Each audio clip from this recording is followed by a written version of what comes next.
Grabando nuevamente. Ok, bueno, nuevamente buenos días. Vamos entonces a hablar el día de hoy de más o menos lo que nos queda entonces del curso. Nosotros hemos venido hasta ahora hablando de vigas que están funcionando a flexión y habíamos hablado antes de elementos uniaxiales sometidos a tracción-compresión, ¿no? Entonces, por un lado vimos la tracción-compresión, básicamente lo que sucedía con las tensiones, deformaciones y desplazamientos en bielas o en, digamos, elementos traccionados o traccionados comprimidos, cables, bielas en general. Y lo que vimos hasta la semana pasada fue qué sucedía con vigas que estaban a flexión nada más. Hoy lo que vamos a hacer es combinar esas dos cosas. Vamos a combinar ahora una viga que funciona a flexión, pero también funciona con esfuerzo axial. Vamos a ver entonces cómo manipularla y vamos a ver un ejemplo relativamente sencillo. Y a partir entonces del día jueves o a lo mejor del martes, todavía no lo sé, tengo que ver cómo planifico bien, cómo terminamos el día de hoy y la clase auxiliar de mañana. Vamos a empezar a hablar entonces de cómo introducir ahora el corte, ¿no? Que lo hemos dejado por fuera hasta ahora. Solamente hemos hablado de esfuerzo axial y esfuerzo de flexión, ¿no? Y solamente hemos tratado de encontrar qué pasa con las tensiones normales. Vamos a ver qué sucede ahora o a partir de las próximas clases, ¿verdad? ¿Qué sucede entonces con ese esfuerzo cortante que también nos interesa hablar de él? Entonces, ¿qué nos queda a nosotros esta semana? El tradicional, las clases, la auxiliar, tienen una tarea corriendo que se colocó el día de ayer, me parece. Por lo tanto, es para la entrega el próximo lunes. Y bueno, recuérdense la dedicación de, de, mm, de nuestro curso, que son 10 horas a la semana, ¿no? Por eso es tanta insistencia mía con el tema de las tareas. Me pregunta Eric, ¿cuándo es el control? El control lo tenemos entonces acá, para la semana 13, es decir, no es esta semana, sino sería la semana que viene, ¿no? Recuérdense que hay una semana allí libre que me parece que es entre la 13 y la 14, si mal no recuerdo, ¿sí? De todos modos, aquí está en el sílabus, ¿sí? Em, recuerden que siempre tienen allí cómo consultar las fechas, ¿no? Si no me escriben y salimos de la duda.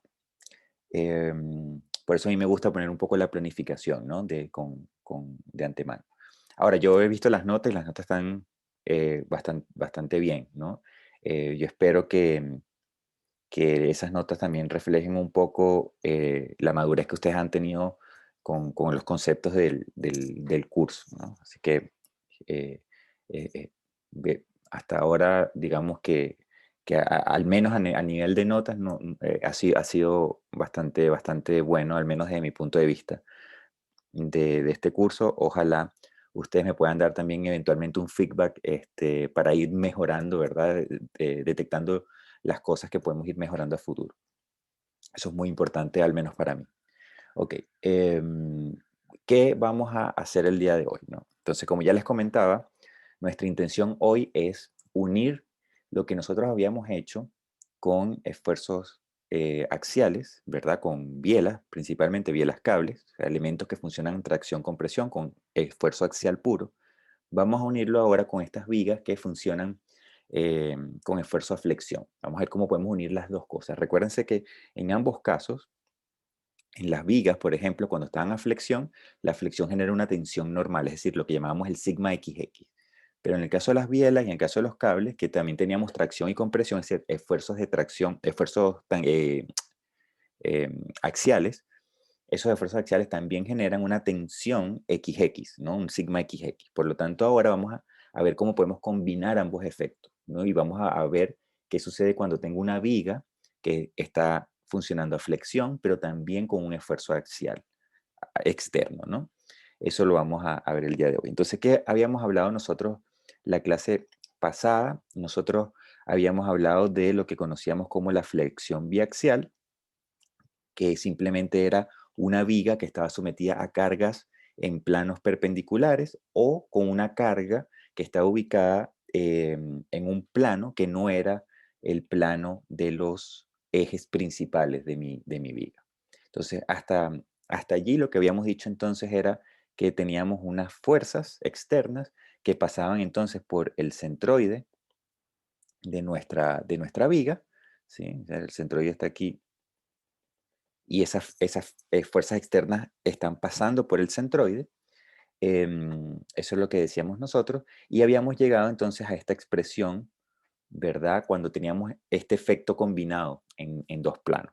Una expresión para las tensiones normales, ¿no? Las tensiones en la dirección X. Entonces, esas tensiones nos damos cuenta que la podíamos encontrar a través del principio de superposición, incorporando el efecto de la carga en un plano y el efecto de la carga en el plano perpendicular. Y como nuestro problema era lineal, aplicamos el principio de superposición y podíamos hacer esa sumatoria que estaba allí. Esto fue lo que nosotros hicimos la clase pasada, ¿sí? Y también nos dimos cuenta, ¿verdad? Que, o también dijimos que el eje neutro o el plano neutral, que es el plano donde las tensiones axiales o las tensiones normales en la dirección XX se hacen cero, es una línea que viene dada entonces por esta expresión, y esa expresión nos daba a nosotros un ángulo, y ese ángulo se medía entonces con este beta que está allí en esta dirección. Aquí, ojo, que yo les puse la flecha. Esa es la flecha en la cual se mide el ángulo beta. Es decir, que si ustedes al hacer el cálculo de esa tangente, de ese beta, ¿verdad? Cuando ustedes hagan ese beta, si ese beta es positivo, la inclinación entonces es como aparece aquí. Si ese beta es negativo, entonces esa línea del eje neutro sería en la dirección contraria, ¿sí? Em, entonces, como resumen, yo les coloqué a ustedes esta digamos, lámina para como recapitular un poco, condensar los conceptos que vimos en la última clase. Aquí yo les coloqué adicionalmente, ¿verdad? A pesar de que nosotros solamente vimos esto en la clase pasada, yo sí les puedo comentar que a través de la relación de lo que se conoce como ley de Hooke o nuestra relación constitutiva, ¿sí? Nosotros podemos, al conocer el sigma, a las tensiones, puedo conocer también las deformaciones. Entonces, para pasar de aquí a acá, es simplemente dividir entre el módulo de elasticidad. Entonces, si yo agarro toda esta expresión y la divido entre el módulo de elasticidad, pues puedo encontrar entonces los valores de la deformación. Entonces, si ustedes se fijan, la deformación que está allí colocada, ¿sí? Esta deformación es simplemente la tensión dividido entre el módulo de elasticidad. Simplemente para que ustedes la tengan allí también a disposición. Y después, si nosotros quisiéramos encontrar los desplazamientos de esta viga funcionando con flexión en los dos planos, yo puedo trabajar los dos planos de manera independiente. Y yo entonces puedo calcular la curvatura en uno de los planos, la curvatura en el otro plano, ¿verdad? Y con los respectivos diagramas de flexión en cada uno de esos planos, yo puedo calcular entonces cuáles son las deflexiones, ¿no? Y aquí importante que yo llamé acá a la deflexión B sería la deflexión en el eje y la deflexión W sería la deflexión en el eje Z, ¿sí? Entonces, es para poder diferenciar las deflexiones en Y y en Z, porque estamos cargando nuestra viga en dos planos perpendiculares, ¿sí? Ok, entonces es simplemente eso, es prácticamente resolver el problema en las proyecciones, ¿no? De los dos planos perpendiculares. Eso es lo que estamos hablando. Y que después lo que podemos hacer es hacer la combinación de las deformaciones y las tensiones como combinación lineal de lo que sucede en cada plano por separado. Eso es lo que nosotros hemos dicho hasta ahora. Ok, y la pregunta que nosotros vamos a introducir hoy es, bueno, ya que conocemos qué es lo que sucede acá, que es un caso bastante genérico, ¿sí? O sea, estamos tratando de ir ahora a construir un problema, digamos, más general, más complejo. Nosotros ahora, para agregar un grado de complejidad, lo que vamos a hacer es a esta eh, viga que está funcionando de manera biaxial, vamos a agregarle una carga axial externa. Es decir, que ahora nuestra viga va a tener flexión, pero también va a tener esfuerzo axial. Entonces, esa es justo la pregunta que yo les incorporo acá, ¿no? ¿Qué sucede ahora si yo tengo esfuerzos axiales también? Entonces vamos a ver primero un caso 2D, ¿verdad? Como para aquí entrar en ritmo, ¿no? Entonces, tenemos una viga bidimensional. Vamos aquí a agrandar esto un poco. Tenemos una viga empotrada, pero ahora está sometida a dos cargas. Una carga distribuida que genera una flexión y un corte, obviamente, y una carga axial que va a generar un esfuerzo axial. Entonces, si hacemos un diagrama de cuerpo libre, quitamos el empotramiento, ponemos las reacciones, hacemos sumatoria de fuerzas horizontales, verticales y sumatoria de momento, de tal manera de poder encontrar los valores de esas reacciones. Ahí yo se los coloqué. Y ahora lo que podemos hacer es, ¿verdad? Encontrar los diagramas de esfuerzo. Entonces aquí tenemos el diagrama de esfuerzo axial. Fíjense que ahora tenemos un esfuerzo axial.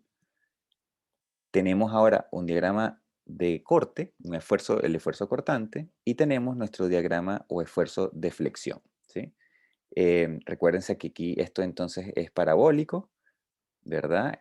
El corte es recto porque la flexión es parabólica. Recuérdense que si yo derivo esto, obtengo el corte, y si yo derivo el corte, obtengo entonces la carga distribuida. Entonces todo esto está coherente, ¿sí?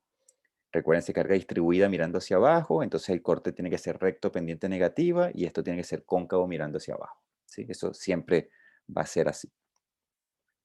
Ok, entonces, qué significa ahora que yo tengo estas tres componentes? ¿Sí? Vamos a enfocarnos principalmente en estas dos, ¿no? Vamos a enfocarnos en lo que sucede con la flexión y con el esfuerzo axial. Entonces, si yo ahora, ¿verdad? Si yo ahora decido estudiar qué es lo que le sucede a la viga en una sección acá, y por esa razón yo entonces hice esta configuración para que aparezcan entonces las tensiones. Lo que vamos a observar, ¿verdad? Es que aparecen aquí unas tensiones axiales, ¿sí? Tal cual como lo hemos visto hasta ahora, un sigma XX, ¿no? Que es una distribución, es una fuerza distribuida en esa cara.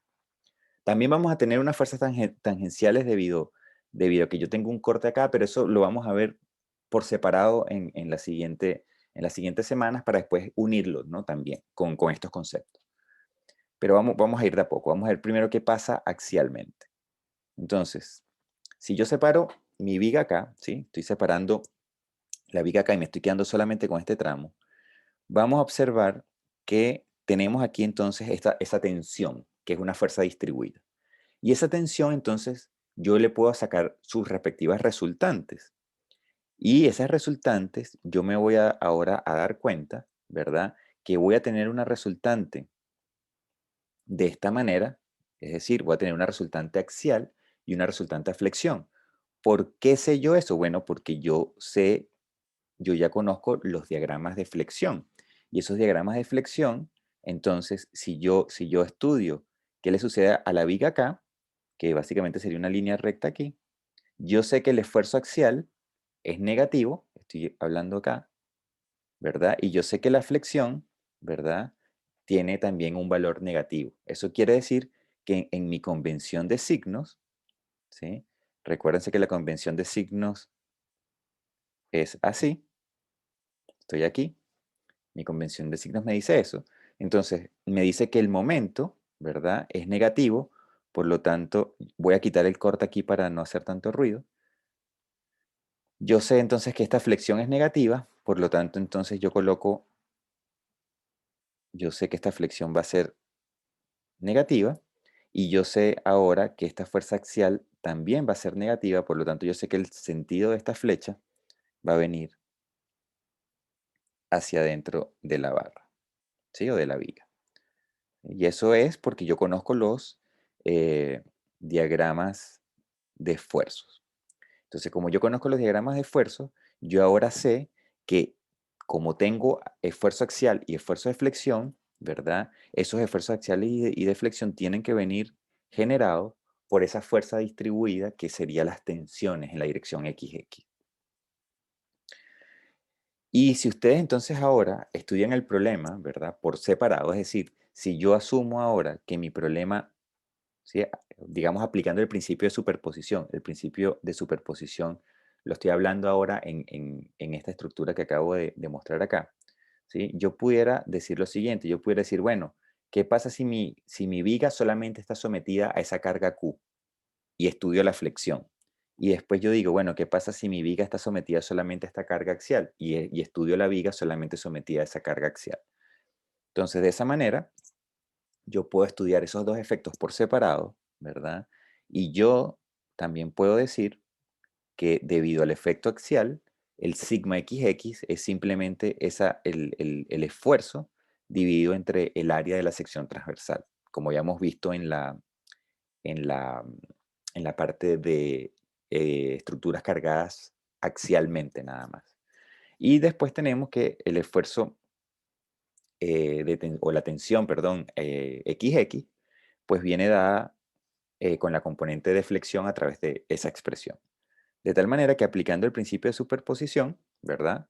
Yo puedo decir que la tensión, esta tensión que hay ahí debido a las dos fuerzas que tengo yo aquí ahora, va a ser simplemente esta composición, que sería la componente que viene por la parte axial y la componente que viene debido a la flexión en ese plano, ¿sí? Nuevamente, la idea de esto, la forma de como ustedes lo pueden entender, es colocando la estructura solamente con esa fuerza, encontrando las tensiones, y después estudiando la estructura solamente con esa fuerza, estudiando las tensiones y diciendo que la tensión total es la sumatoria de esas dos tensiones que yo encontré por separado. Eso es el principio de superposición, que es válido siempre que mi problema sea lineal. Ok, ok. Pero ¿qué sucede ahora si yo tengo flexión biaxial? ¿Verdad? ¿Qué sucede ahora, verdad? Si yo tengo mi viga que está cargada ahora en dos planos, pero adicionalmente está cargada axialmente, ¿sí? Y aquí algo importante, estas fuerzas, las tres, tienen que pasar por el centroide de mi sección, de mi viga, ¿no? El centroide de la sección transversal. Ok. ¿Qué es lo que sucede? Bueno, yo puedo aplicar igual que antes el principio de superposición, de tal manera, ¿verdad? Que yo puedo tener ahora, o yo puedo describir esta tensión, ¿verdad? Si yo ahora quisiera estudiar qué sucede en una sección transversal en particular, ¿sí? Si yo quisiera hacer un seccionamiento de esa viga en una sección en particular, yo pudiera entonces encontrar que sería este dibujo que está aquí. No es un diagrama de cuerpo libre porque yo estoy dejando el empotramiento allí, ¿sí? Pero aparecen mis tensiones normales, ¿no? Estoy haciendo nuevamente el corte en una sección transversal acá. Entonces aparecen esas tensiones y esas tensiones yo las puedo entonces identificar, ¿verdad? Con el principio de superposición. Y ese principio de superposición me dice a mí que esas tensiones entonces van a tener esta forma, que va a ser una tensión producto del esfuerzo axial, una tensión producto de la flexión en Z y una tensión producto de la flexión en Y, ¿sí? Entonces yo puedo hacer esa combinación eh, de esos tres efectos por separado, ¿no? Que es el principio de superposición. Ok, ¿qué significa eso? Bueno, y esto significa, ¿verdad? Que si yo tengo un problema de esta naturaleza, yo lo que tengo que enfocarme es en encontrar los esfuerzos. El esfuerzo axial, el esfuerzo de flexión de un plano y el esfuerzo de flexión en el otro plano. Eso es todo lo que yo tengo que hacer. Una vez que yo tengo los esfuerzos axiales y de flexión, yo puedo encontrar cuánto vale la tensión, ¿verdad? Entonces, esto es lo potente de lo que estamos diciendo, ¿sí? De que yo simplemente necesito encontrar los esfuerzos. Y si ustedes se fijan, bueno, esto es lo que nosotros llamábamos flexión biaxial y esto es, digamos, la tensión que viene de estudiar el problema solamente de manera axial, como si fuese una biela, por ejemplo. Ok, y a esta combinación, ¿verdad?, de efectos, cuando yo tengo carga axial con flexión, es lo que se le conoce como flexión compuesta, ¿sí? Es compuesta no porque está en dos planos, sino es porque es porque trabaja axial y flexión de manera simultánea. ¿Sí? Ok, en este caso, ¿verdad? Si ustedes se fijan, en este caso, lo que vamos a tener entonces es un esfuerzo axial, flexión en un plano y flexión en el otro. Estos son esfuerzos, ¿sí? Lo que vienen de los diagramas de esfuerzo. Entonces eso quiere decir que si yo estudio, ¿verdad? Esta sección de ahí de interés, en esa sección yo lo que voy a tener entonces es un esfuerzo en Y, un esfuerzo en Z y un esfuerzo axial, ¿sí? Todos aplicados sobre el centroide de mi sección, ¿sí? Todos aplicados en el centroide de mi sección, ¿sí? Estos son entonces nuevamente los valores que vienen del diagrama de esfuerzo evaluado, ¿verdad? En esta coordenada X en particular, en esta coordenada X en particular.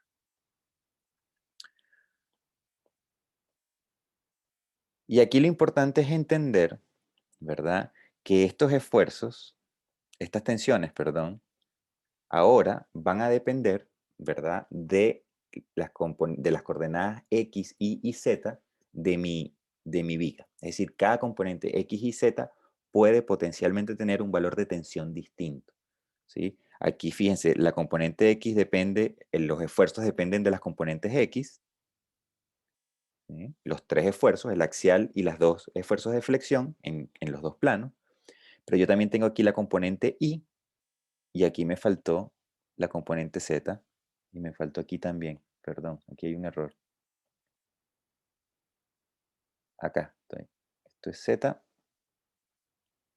y aquí también, menos mal me di cuenta. Y Z. ¿Sí? Entonces acá tenemos una dependencia de X, una dependencia de Y una dependencia de Z. Por lo tanto, entonces tengo la posibilidad de conocer todas las tensiones de la viga en cualquier punto material, simplemente conociendo los esfuerzos axiales y de flexión, ¿sí? Entonces, fíjense lo potente de esto. Solamente conociendo los diagramas de esfuerzos, yo puedo ahora decir cuál es la tensión en cualquier punto de la viga, en cualquier punto material de la viga. Sí, esto es sumamente potente. Ok, vamos a ver entonces varias observaciones de esto. La primera observación es lo siguiente. La primera observación es que cualquier problema, ¿verdad? Yo puedo, que tenga varias fuerzas, yo puedo reducirlo o puedo generar un sistema equivalente. Esto lo hicimos nosotros al principio del curso, donde nosotros generábamos un sistema equivalente. Teníamos un sistema con unas fuerzas externas y generábamos otro sistema, es la misma estructura, pero con otras cargas, de tal manera que esas cargas decíamos que eran equivalentes. ¿Y qué era lo que nosotros, digamos, cuáles eran las condiciones que nosotros imponíamos para que esos dos sistemas fuesen equivalentes? Era que la sumatoria de fuerzas externas y la sumatoria de momentos externos, ¿sí? Fuesen iguales en, en ambas estructuras. De tal manera que si eso se cumple, yo puedo decir entonces que los dos sistemas son equivalentes. Entonces vamos a ver nuestro problema que acabamos de hablar, ¿verdad? Esta flexión biaxial con carga axial, ¿sí? Nuevamente, estos son los esfuerzos, estos son los esfuerzos. Vamos a ver, aquí tenemos el visitante. Ok, estos son los esfuerzos. Y lo que vamos a decir ahora es que yo voy a generar un sistema equivalente que va a tener solamente una carga axial. No va a tener esos momentos que están allí. Estamos diciendo que yo puedo convertir o puedo hacer una equivalencia entre esos dos sistemas. ¿Cómo hago yo esa equivalencia? Bueno, haciendo que la sumatoria de fuerzas y la sumatoria de momentos externos, no estamos hablando de las reacciones, solamente de las fuerzas externas, es decir, en este caso estas fuerzas verdes que están acá, sean iguales. Y para que sean iguales, entonces, si yo hago sumatoria de fuerzas en la horizontal, ahí me queda que este n y este n tienen que ser iguales. Y si yo hago entonces una sumatoria de momentos, por ejemplo, sumatoria de momentos sobre el eje sobre el eje Z, aquí me va a quedar que esto es mz y la sumatoria de momentos de esta fuerza sobre el eje Z me va a quedar que es menos I0 por N. ¿Sí? Entonces yo diciendo que estas dos cosas son iguales, yo puedo llegar a esta expresión que está acá. Y lo mismo pasa entonces em, con este momento en I y el momento que hace, esta fuerza N sobre el eje I al estar ahora excéntrica del centroide. ¿Sí? Ok. Yo entonces ahora lo que estoy diciendo es que a esta fuerza N la saqué del centroide, la moví y la ubiqué en una coordenada I0, Z0. Y esas coordenadas I0 y Z0 vienen dadas por estas dos cantidades, ¿verdad? Que salen de justamente convertir a este sistema equivalente. Y lo que ahora uno hace, o lo que uno pudiera hacer, ¿sí? Es tomar estas dos expresiones y colocarlas acá, ¿sí? Es decir, tomar el MZ y colocarlo aquí, y tomar este MI y colocarlo acá. ¿Sí? Si nosotros hacemos eso, llegamos a esta expresión, que depende solamente del esfuerzo axial. Y esa expresión, entonces, yo puedo sacar factor común el esfuerzo axial entre el área, y me queda esta división que está acá, con unos valores que llamo ρz y ρi, y esos ρ se conocen como el radio de giro de la sección transversal. Vamos a dejarlo ahí, están definidos simplemente de esta forma. Es un valor que típicamente se reporta como propiedades geométricas de las secciones transversales. Así que a veces conviene tener las expresiones también en función de los radios de giro. Pero en verdad aquí la pregunta interesante es, bueno, ¿qué sucede con el eje neutro? ¿Sí? Eso es la pregunta que es interesante, que justamente motiva a hacer esa equivalencia. ¿Qué es lo que sucede con el eje neutro? Entonces, lo que nosotros decimos con el eje neutro es que, bueno, es el eje en el cual las tensiones axiales se hacen cero, ¿sí? Básicamente es el límite, es la línea que limita, ¿verdad? Y que nos dice, a partir de aquí, nuestra sección transversal funciona con presión, y a partir en el sentido contrario, funciona a tracción, ¿no? O sea, me define qué está a tracción y qué está con presión. Entonces, recordemos aquí un par de temas que son independientes, ¿no? Que son estas dos que yo voy a marcar aquí en verde.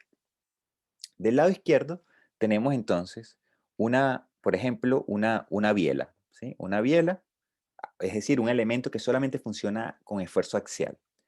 Si eso funciona solamente con esfuerzo axial, nuestra tensión, ¿verdad? Es el esfuerzo axial entre el área.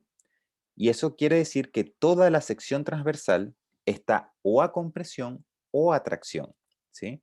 Entonces, en este caso que yo dibujé, les dibujé un esfuerzo axial negativo, por lo tanto toda la sección está comprimida. Y como está comprimida, aparecen estos valores de X en rojo, ¿sí? X porque estoy diciendo que la tensión va entrando a la pantalla. Y eso significa, ¿verdad?, que un posible eje neutro está demasiado alejado, de hecho está en el infinito, ¿sí? Y eso es justamente porque estamos diciendo que toda mi sección transversal, ¿verdad?, tiene una tensión que es constante. Entonces yo puedo entender que el eje neutro está en el infinito. Por el contrario, y por supuesto está fuera de la sección transversal, porque está en el infinito. Cuando yo me voy a un problema que solamente tiene flexión, es decir, ahora cuando solamente tengo flexión, nada más flexión, lo que yo encuentro es que la tensión, ¿verdad?, axial, la tensión XX, tiene esa expresión.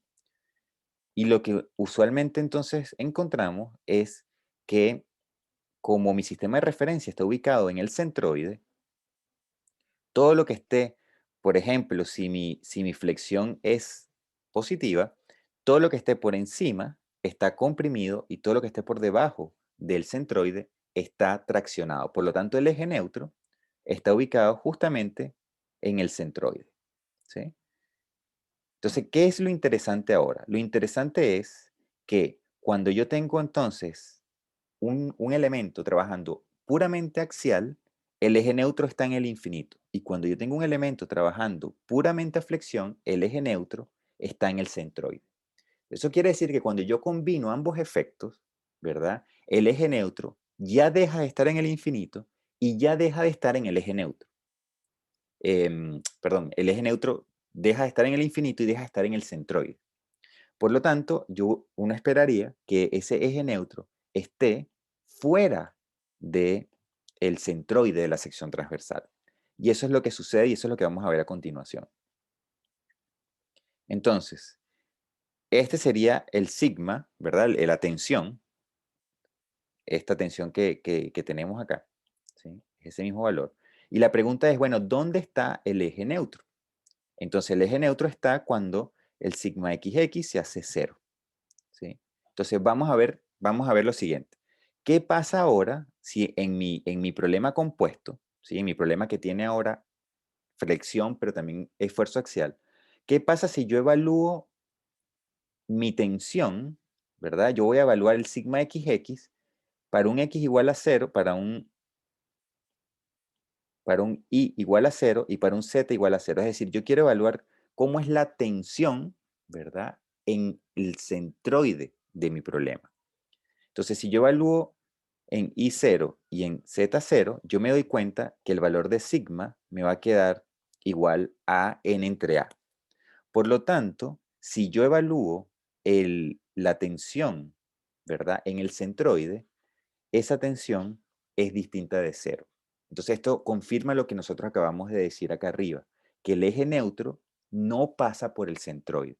Entonces, esto es sumamente importante. Entonces, en un problema que es combinado, es decir, en un problema que tiene esfuerzo axial y flexión, el eje neutro no pasa por el centroide. No pasa por el centroide. Eso, ¿Eso qué quiere decir? Bueno, que si el esfuerzo axial es dominante, el eje neutro va a estar fuera de la sección transversal porque va a tender a estar en el infinito. Pero si la flexión domina, el eje neutro va a tratar de estar muy cercano al centroide. Entonces, aquí hay una competencia entre esfuerzo axial y esfuerzo de flexión, que lo que va a generar es que el eje neutro migre, ¿verdad? Desde el centroide hacia el infinito y se va a ubicar en algún punto. Y el punto en el que se va a ubicar el eje neutro va a depender del balance que hay entre esfuerzo axial y esfuerzo de flexión. Profe, Adelante. una consulta. Es Sí, que no comprendo muy bien a qué se refiere que sea dominante. O sea, como en qué sentido. ¿Podría dar un ejemplo o algo así? ya lo vamos a ver. Dominante aquí lo estoy utilizando como una palabra bien eh, cualitativa, ¿no? En el sentido de que lo que estoy tratando de puntualizar es que existen dos casos extremos, que son estos dos. ¿Sí? Básicamente, si no hay flexión o si hay esfuerzo axial puro, yo tengo el eje neutro ubicado en el infinito. Si yo tengo esfuerzo de flexión puro, yo tengo el eje neutro ubicado en el centroide. Entonces, dependiendo de cuán grande sea un esfuerzo sobre el otro, ¿verdad?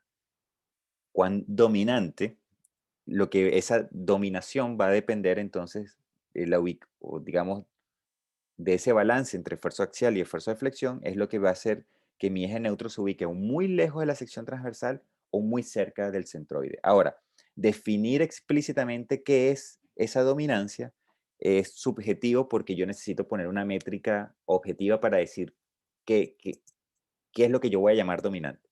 A nosotros por ahora no nos va a interesar ese término dominante. Lo que me interesa es que ustedes entiendan que si el esfuerzo axial es muy grande, muy, muy, muy grande, dejando el muy grande cualitativamente, ¿sí? Sin dar una métrica para decir es grande a partir de este valor, sino si el esfuerzo axial es muy grande, yo voy a tener el eje neutro por allá lejísimo fuera de la sección transversal.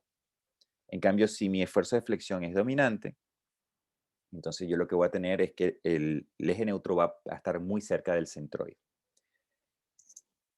No les puedo decir todavía cómo es ese dominante, qué es lo que significa, ¿no? Yo lo que puedo decir ahora es tener la noción, es lo que quiero, que ustedes tengan la noción de que si yo veo un eje neutro y veo que ese eje neutro está muy cerca del centroide, yo puedo decir, el esfuerzo axial hace prácticamente nada. En cambio, si yo veo un eje neutro que está muy por fuera de la sección transversal, yo lo que digo es, la flexión no hace nada. ¿Sí? Eso es lo que yo quiero que ustedes más o menos piensen ahora. Entonces, una vez que yo tengo acá, ¿verdad? Mi expresión de la tensión y yo quiero encontrar el eje neutro, es decir, ahora yo quiero ver dónde está el eje neutro, yo lo que voy a tener que garantizar es que esto que está acá sea cero, porque el esfuerzo en general es distinto de cero. Entonces, en verdad, lo que a mí me interesa que sea cero es esa sumatoria de tres términos. Por eso yo la coloco acá.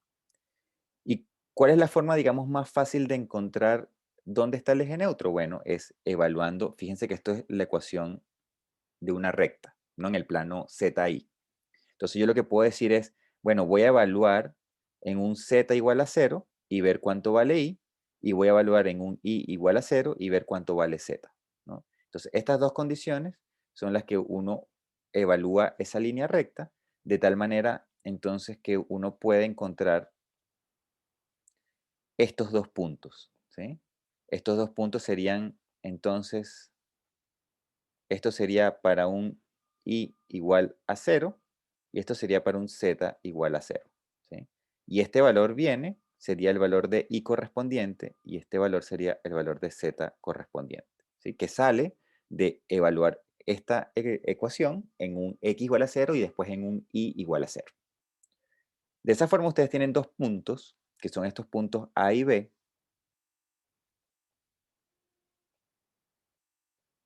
que son estos puntos A y B, ¿verdad? Y como yo sé que esta ecuación es la ecuación de una recta, simplemente yo lanzo entonces mi eje neutro como la recta que une esos dos puntos. Entonces yo sé que entonces esa es el lugar que define lo que está a tracción de lo que está a compresión. Ok, comentarios de esto, que son muy relevantes, ¿no? Como digamos conclusiones. El eje neutro no pasa por el centroide si tengo esfuerzo de flexión y esfuerzo axial. No pasa.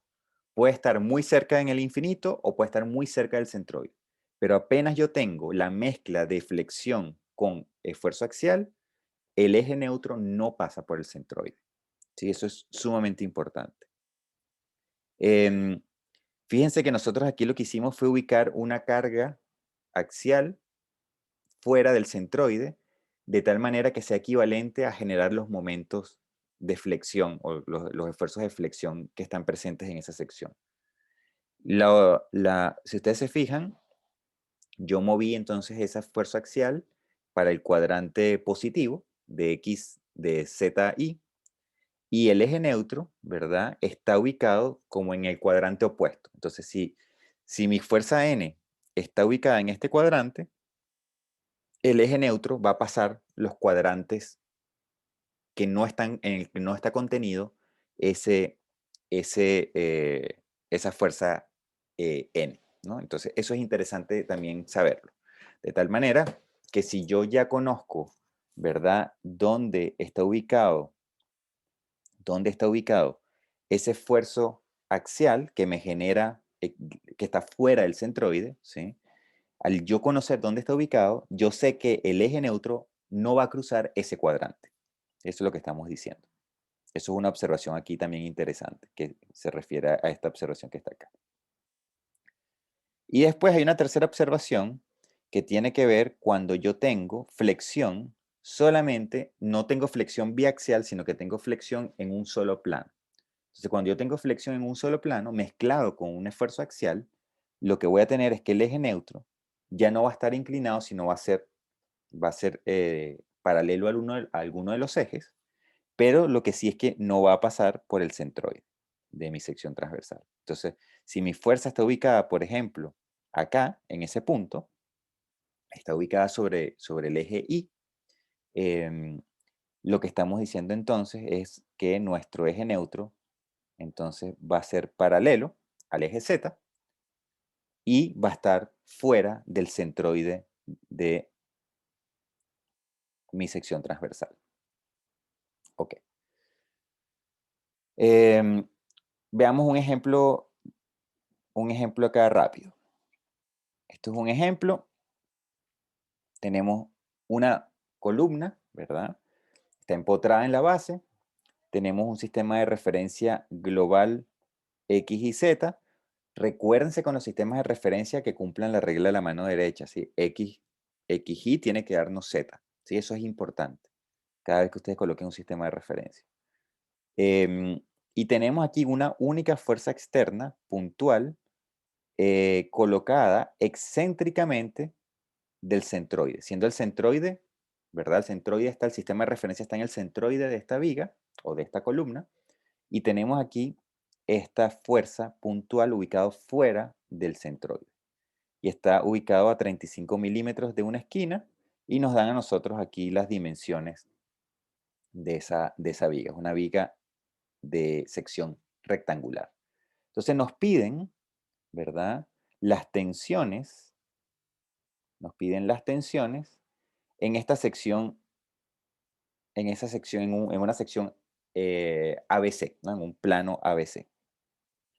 Esas tensiones son normales, es decir, nos están pidiendo el sigma XX en esa sección, en esa sección descrita por ABC, que está justamente en la mitad de la longitud de nuestra viga o de nuestra columna. Entonces, ¿qué es lo que uno puede hacer acá? Bueno, uno lo que puede hacer es convertir mi problema para facilidad, ¿sí? Siempre conviene llevar las fuerzas a los centroides o al centroide de mi sección transversal, de tal manera que las fuerzas externas siempre pasen por el centroide. Para eso, yo necesito hacer un sistema equivalente, ¿sí? Yo necesito hacer un sistema equivalente. Entonces, ¿cómo va a ser mi sistema equivalente? Bueno, yo digo, este es mi problema, el problema que yo tengo, y ahora yo lo que quiero es convertir ese problema en un problema equivalente, ¿verdad? Que tenga una fuerza vertical, ¿verdad? En la dirección X, en el centroide, ¿verdad? Y que tenga una flexión o un momento, más que una flexión, un momento, en la dirección Y en la dirección Z. Aquí, ojo que en verdad aquí, estas flechas que está acá, lo que estoy diciendo es como si fuese un momento en esta dirección, ¿no? Y esta flecha sería un momento en esta dirección. Pero es para que queden dibujadas de mejor manera, yo las coloco con esta flecha que tiene como dos líneas, para indicar que es una rotación, ¿no? Que es un momento, en verdad, en esa dirección. Entonces, ¿qué es lo que hacemos para que esto sea equivalente? Bueno, lo que tenemos que garantizar es que la sumatoria de fuerzas externas acá y la sumatoria de fuerzas externas acá sean iguales y que la sumatoria de momentos acá y la sumatoria de momentos acá sean iguales. Entonces, si hacemos eso, ¿verdad? Haciendo que la sumatoria de fuerzas externas verticales sean iguales, la sumatoria de fuerzas externas verticales aquí es menos 4,8, la sumatoria de fuerzas verticales acá es P. De tal manera que para que esos dos sistemas sean equivalentes, de aquí yo sé que P tiene que ser igual a menos 4,8. ¿Sí? Esto es algo muy parecido a lo que habíamos hecho al principio del curso. Ahora, yo tengo que garantizar también que la sumatoria de momentos externos sobre el eje Y sean iguales en ambos casos. Entonces, vamos a este caso que es el más fácil, la sumatoria de momentos sobre la dirección Y. Vamos a tener que, como P pasa por el centroide y mi sistema de referencia está en el centroide, esa carga P no genera momentos sobre el eje Y. Y este momento es un momento en Z, por lo tanto es perpendicular a la dirección Y, por lo tanto tampoco genera momento. Entonces la sumatoria de momentos externos, ¿verdad? En este caso, es solamente el valor que tengo yo aquí de ese momento en particular, ¿sí? Que es el único momento que hay en Y. ¿Sí? Ok. Pero veamos qué pasa en este caso. ¿Cuál es la sumatoria de momentos sobre el eje Y? Entonces vamos a hacer aquí un zoom de esto. ¿Sí? El centroide, la línea del centroide es esta. ¿Sí? Y lo que estamos haciendo entonces es viendo cuál es, ¿sí? Este es el eje Y. Estamos viendo es cuál es la sumatoria de momentos respecto a ese eje Y. Entonces la sumatoria de momentos va a ser, respecto al eje Y, va a ser el 4.8, ¿sí? Por el brazo, que sería esta distancia que está acá. ¿Sí? Esa sería la distancia. Y si ustedes se dan cuenta, esa fuerza de 4.8 por esa distancia hace hace un momento que es positivo en Y.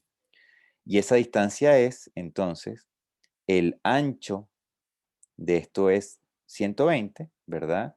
Por lo tanto, la mitad de 120 sería 60, y a 60 le tengo que restar 35. Entonces sería 60 menos 35, sería 25. Entonces, mi flexión o mi momento, ¿verdad? Para que sea equivalente, mi momento en Y tiene que ser igual, este momento en Y tiene que ser igual a 4.8 por 25. ¿Sí? Y eso es justamente lo que tenemos nosotros acá abajo. ¿Sí? Es lo que tenemos acá. 4.8 por 60 menos 35. En el caso de el otro, la sumatoria de momentos en Z, ¿sí? La sumatoria de momentos en Z, aquí pasa igual. Lo único que hace momento en Z es ese MZ que está allí puesto de manera explícita. Este P pasa por el eje Z, así que no genera momento, y este MI es perpendicular, por lo tanto tampoco genera momento en Z. Y lo que tenemos ahora que calcular es cuánto es la flexión, ¿sí? Que se genera, la flexión que se genera acá respecto a Z, o cuál es el momento respecto a Z, mejor dicho. ¿Sí? Y este momento respecto a Z es esta fuerza, ¿verdad? Ahora por el brazo que nos interesa, pero aquí Z viene en esta dirección, por lo tanto el brazo que nos interesa es esta distancia que está acá. Es la distancia de la fuerza a el eje Z, ¿no? Es el brazo de esa fuerza. Y esa distancia es simplemente la mitad de este largo que está acá, que sería 40. Y es por esa razón entonces que aquí aparece este momento en Z como 4.8 por 40. Entonces, una vez que yo tengo ahora mi problema equivalente y que yo sé cuánto valen esas fuerzas, esa fuerza P y esos momentos MZ, MI, ¿verdad? Yo ahora puedo redibujar mi problema y puedo colocar entonces las flechas en los sentidos que estoy encontrando, ¿no? Este menos 4.8 indica que la flecha va hacia abajo, ¿verdad? Y como los momentos son positivos, pues van en las direcciones respectivas positivas de Y y Z. Entonces ahora tengo mi problema, ¿verdad? Original, que tiene una fuerza excéntrica al centroide. Ahora lo que hice fue convertirme en un sistema equivalente que está cargado en el centroide, ¿sí? Que está cargado en el centroide. Y ahora que tengo todas las fuerzas y momentos aplicados sobre los centroides o los ejes principales, entonces yo puedo ahora calcular con mi expresión de tensión de problemas combinados, yo puedo ver qué sucede entonces en mi sistema estructural. ¿Qué tengo que hacer yo ahora? Bueno, tengo que calcular primero cuántos son los esfuerzos de todo mi problema, los esfuerzos axiales de flexión en un plano y flexión en el otro plano, y tengo que calcular las áreas y las inercias. Entonces, el área es fácil porque, bueno, es base por, o sea, el 120 por el 180.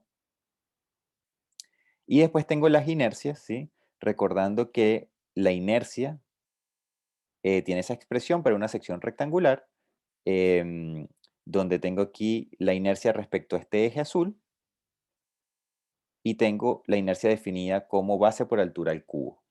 Entonces, de esa manera, yo voy a tener una inercia respecto a I, que es base por altura al cubo, y después voy a tener una inercia respecto a Z, que es base por altura al cubo, entendiendo que como son inercias respecto a ejes distintos, pues lo que uno llama base y altura va a cambiar dependiendo del eje que uno esté estudiando. ¿Sí? Entonces, siempre entendiendo que esta inercia es respecto a este eje colocado de esa manera, ¿no? Definiendo siempre la base como paralela al eje y la altura lo que es perpendicular al eje donde yo estoy sacando la inercia. Eso me da entonces estos valores de inercia, son unos valores enormes que están en milímetros a la 4, eso lo pueden pasar a metros a la 4 para reducir un poco la cantidad de ceros. Y ahora viene lo interesante, ¿no? Que es que, bueno, yo tengo que resolver, tengo que encontrar los diagramas de flexión y los diagramas de esfuerzo axial para este problema. El diagrama de esfuerzo axial es simple porque el esfuerzo axial es constante, igual a 4.8.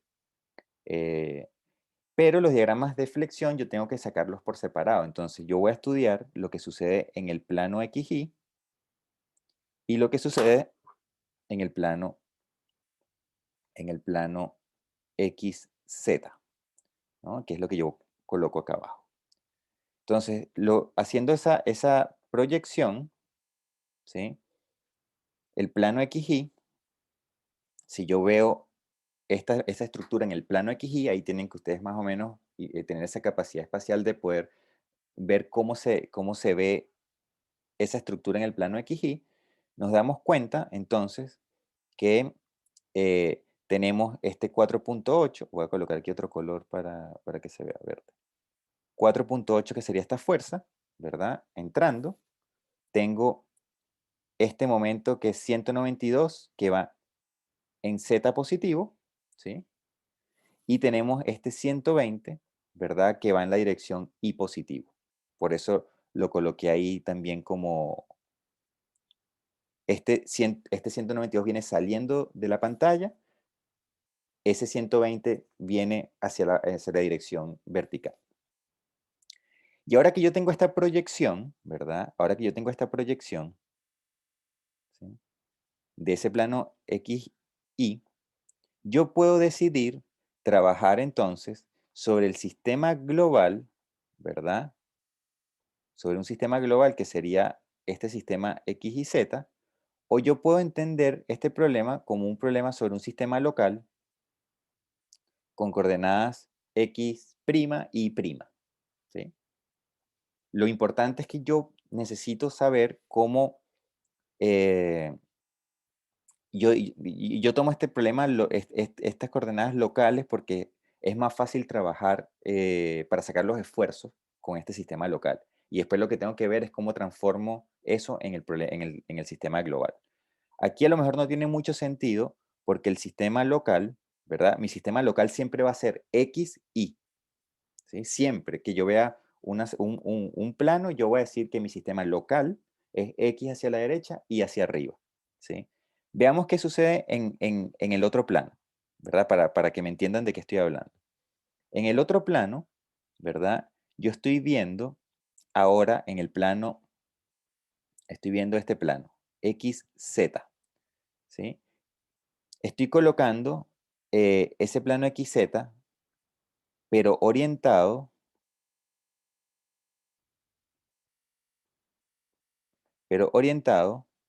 ¿verdad? Aquí, con el X y el Z hacia abajo, ¿sí? Que sería el sistema global. Sistema global es este sistema que yo tengo aquí, ¿sí? Estoy colocando el Z hacia abajo. Ese Z hacia abajo lo estoy colocando simplemente para que el Y me quede saliendo de la pantalla, ¿sí? Entonces, si ustedes ven aquí este X, este Z, el valor Y, pues la dirección Y, viene saliendo de la pantalla, ¿sí? Viene saliendo de la pantalla. Recuerden que esto tiene que respetar la regla de la mano derecha. Es X cruz Y, tiene que darme Z. Entonces, de esa manera, las fuerzas que están allí con los momentos, esta fuerza, entonces, es esta fuerza. Después yo tengo el 120, ¿verdad? Que viene en la dirección Y. Entonces, este 120 viene en la dirección y este 192 viene en la dirección Z.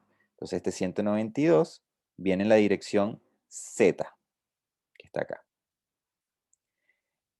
¿Sí? Entonces, yo puedo aquí trabajar de dos formas. Yo puedo trabajar, voy a borrar aquí este sistema local, ¿sí? Para que no se confundan. Yo puedo trabajar sobre este sistema global, ¿sí? Que sería las coordenadas que realmente tiene el sistema de referencia que realmente tiene mi problema, ¿sí? Pero eso me complicaría la forma como yo saco los esfuerzos. Entonces, yo lo que hago es construirme un sistema local que voy a llamar X' y llamo Y', de tal manera de yo encontrar los esfuerzos sobre ese problema Y', ¿sí? Y me olvido de mi problema con sistemas globales, ¿no? Entonces, este problema yo lo sé resolver súper fácil porque es lo mismo que hemos venido haciendo para calcular esfuerzos desde el inicio del curso. Entonces, me conviene trabajar con ese sistema que llamo local, ¿no? Por eso aquí lo pongo aquí, sistema local.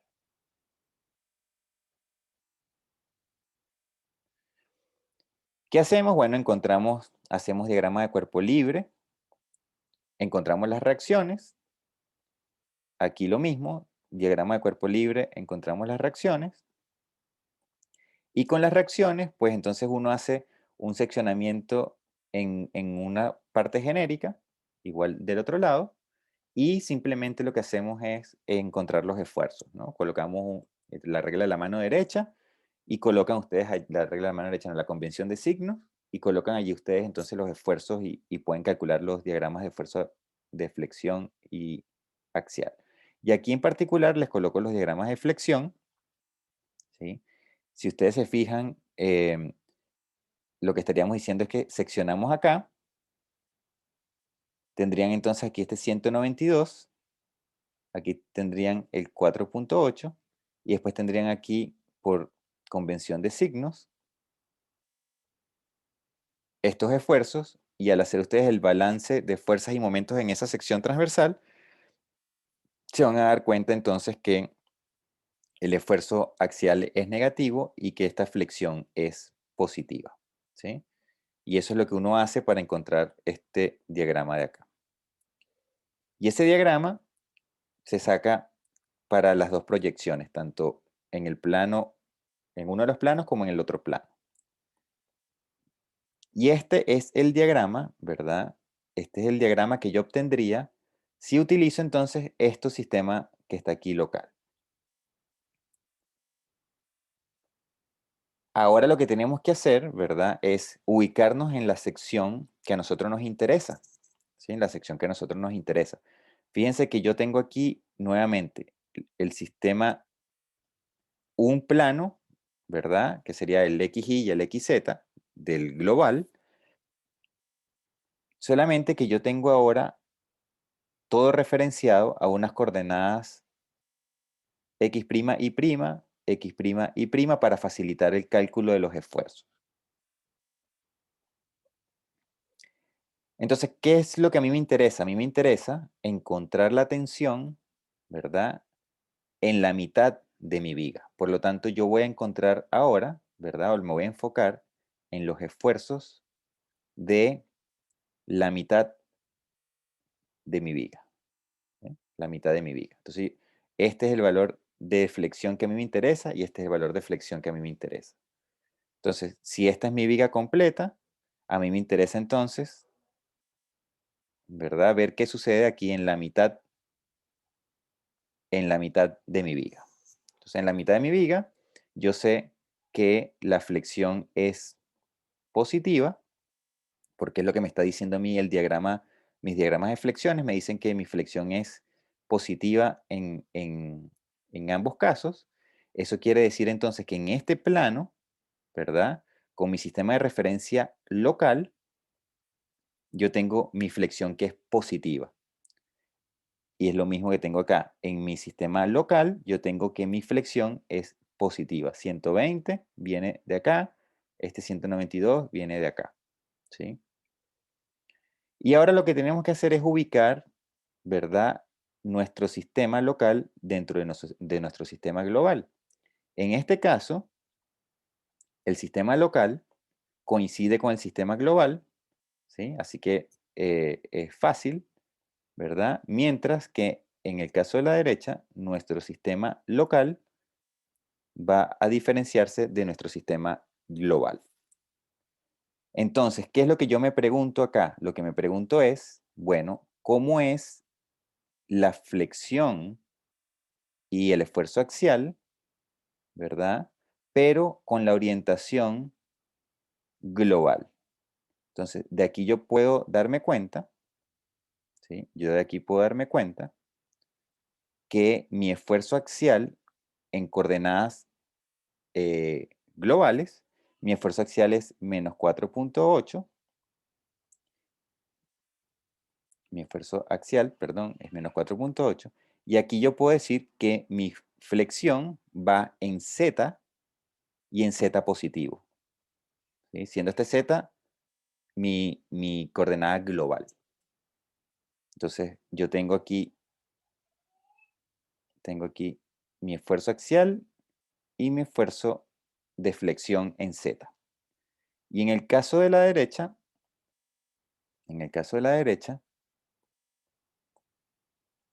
lo que tengo es este esfuerzo de flexión, que es eh, en mi coordenadas locales, era en Z, Z' positivo. Sin embargo, aquí yo sé que este esfuerzo va a venir, ¿verdad? En Y positivo, porque yo tengo este X, este Z, ¿verdad? Yo sé que el Y de la coordenada global viene saliendo de la pantalla,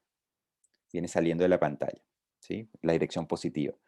Por lo tanto, este 120 va en esa dirección, viene saliendo de la pantalla. Por lo tanto, el MSI es 120 en este caso. Entonces, a nosotros lo que nos interesa conocer entonces es estos tres valores para un X igual a L medios, ¿verdad? Y esos, lo que me interesa es saber cuál es el signo principalmente y el valor de esos esfuerzos. Y una vez que yo los tengo, simplemente tomo mi fórmula de las tensiones, de la tensión combinada, y coloco los respectivos valores. Esto los tengo que sustituir entonces en los respectivos valores del esfuerzo. Y ahí me queda entonces este 4,8 va negativo, esta flexión entra positivo, esta es positiva. ¿Sí? Eso es todo lo que tenemos que hacer. Entonces, fíjense, el gran trabajo que tiene este problema, ¿sí? El gran trabajo que tiene este problema es simplemente encontrar cuáles son los diagramas de esfuerzos en los planos, ¿no? Y referenciarlos de la manera adecuada.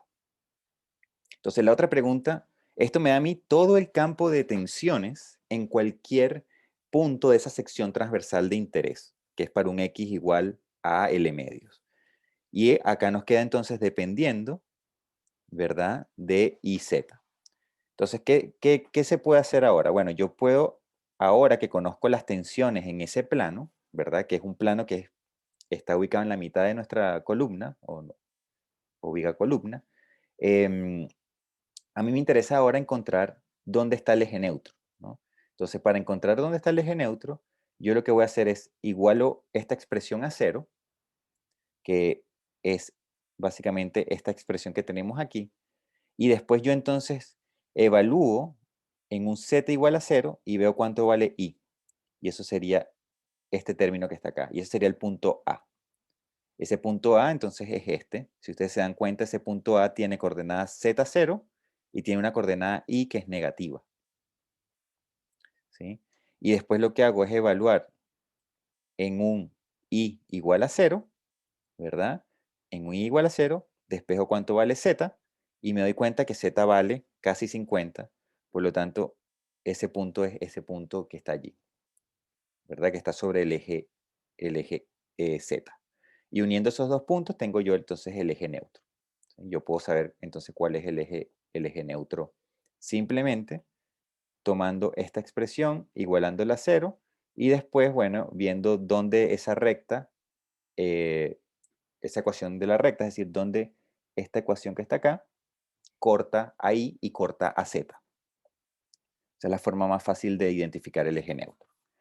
Y después, para saber qué está compresión y qué está tracción, yo simplemente puedo ahora evaluar cuál es la tensión en estos dos puntos, ¿verdad? Entonces yo sé las coordenadas X perdón, Y de este punto, que sería 40, la coordenada Z de este punto, que sería menos 60,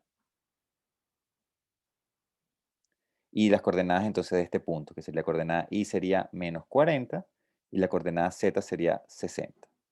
Y con esas coordenadas, evaluadas entonces en mi ecuación, me da a mí una tensión negativa en el borde superior derecho y una tensión positiva en el borde inferior izquierdo. Y de esa manera entonces yo sé ahora que todo lo que está en esta área va a estar comprimido y todo lo que está por debajo va a estar traccionado, ¿sí? Y si nuevamente nos fijamos, ese eje neutro no pasa por el centroide de mi sección transversal, ¿sí? Y yo puedo darme cuenta entonces que em, tengo ese efecto de flexión combinada, ¿verdad? Flexión y efecto axial, y que efectivamente tengo aparte flexión en dos planos perpendiculares porque tengo este eje neutro no paralelo a los ejes principales. Entonces, fíjense lo importante, si nosotros vemos una sección transversal y vemos este eje neutro, ¿verdad? Ese eje neutro nos da a nosotros un montón de información. Ese eje neutro entonces nos dice, si está inclinado, nos dice, hay flexión en dos planos. Y si está fuera del centroide, nos dice, hay flexión en dos planos, pero también hay un esfuerzo axial, ¿sí? Entonces, eso es digamos, lo relevante de este ejemplo. Voy a dejar de grabar